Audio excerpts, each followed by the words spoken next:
Hello friends, today in business statistics we will be studying about the measures of central tendency. So in measures of central tendency we generally discuss about the different types of averages. So what is an average basically? An average is a single value which is being considered as the most representative, or you can say a typical value. So you can say a typical value, or you can say a most representative value of a particular data set. That is known as measures of central tendency. And such typical value generally tends to lie centrally in the entire data set. So there are different types of averages when we study about the central tendency.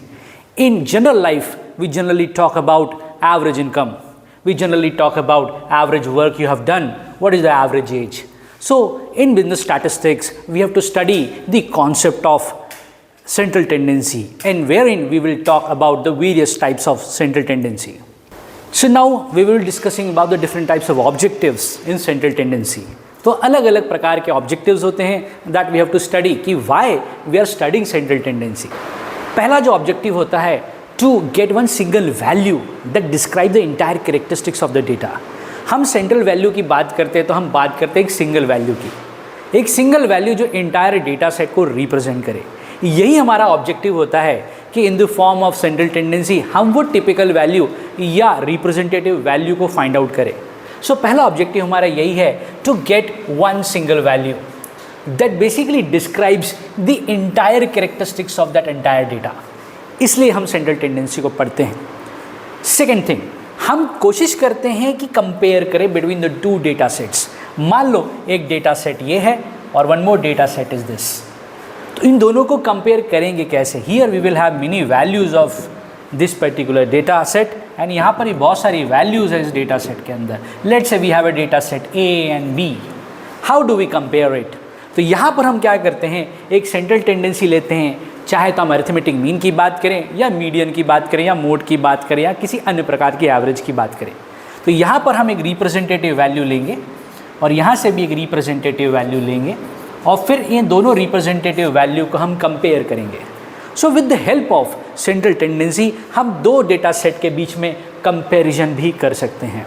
Fine, now हम discuss करते हैं अलग अलग प्रकार के averages जो central tendency में हमको पढ़ना पड़ेंगे. Right, the different type of averages. Basically mathematical average की बात करें तो we have to study the arithmetic mean. यहाँ पर हम सिंपल अरिथमेटिक मीन की भी बात करते हैं और वेटेड अरिथमेटिक मीन की बात करते हैं. हम ज्योमेट्रिक मीन भी पढ़ेंगे, हम हार्मोनिक मीन भी पढ़ेंगे. तो ये सभी मीन हम क्या बोलते हैं, इसको मैथमेटिकल एवरेज. तो सेंट्रल टेंडेंसी में एक एवरेज, एक अरिथमेटिक मीन जिसको हम सिंपल या वेटेड भी कर सकते हैं, या ज्योमेट्रिक मीन या harmonic mean. When we are talking about the positional averages, तो यहाँ पर हम मीडियन पढ़ते हैं, मोड पढ़ते हैं, और हम क्वार्टाइल, परसेंटाइल, डेसाइल, ऑक्टाइल, ये सारी चीज़ें भी पढ़ते हैं. तो ये बेसिकली क्या कहलाते हैं, हमारे पोजिशनल एवरेज. और जब हम चूँकि कमर्शियल एवरेज की बात करते हैं तो अलग अलग प्रकार के एवरेज होते हैं. जैसे हम बात करते हैं मूविंग एवरेज की, हम प्रोग्रेसिव एवरेज की, एंड देन कॉम्पोजिट एवरेज की. So these are various types of, you can say averages, और you can say various types of central tendency.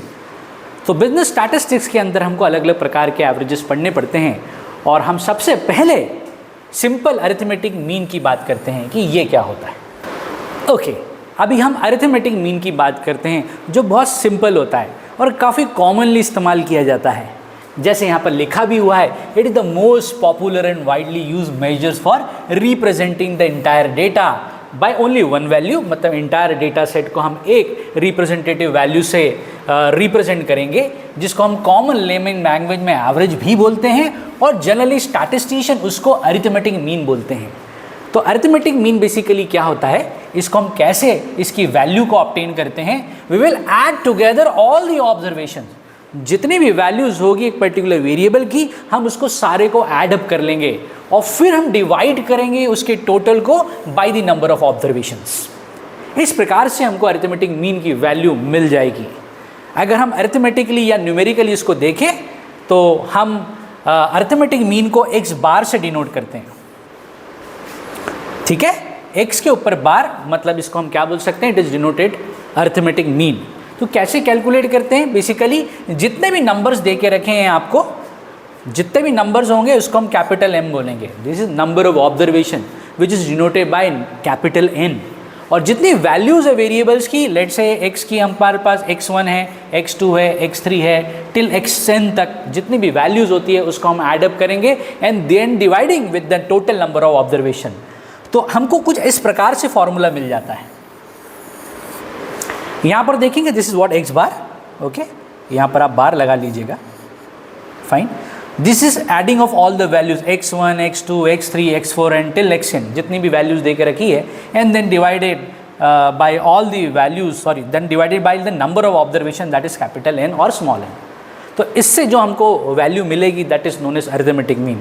Small n बोल दें या कैपिटल N बोल दें, ये डिनोट्स क्या कर रही हैं यहाँ पर, नंबर ऑफ ऑब्जर्वेशंस.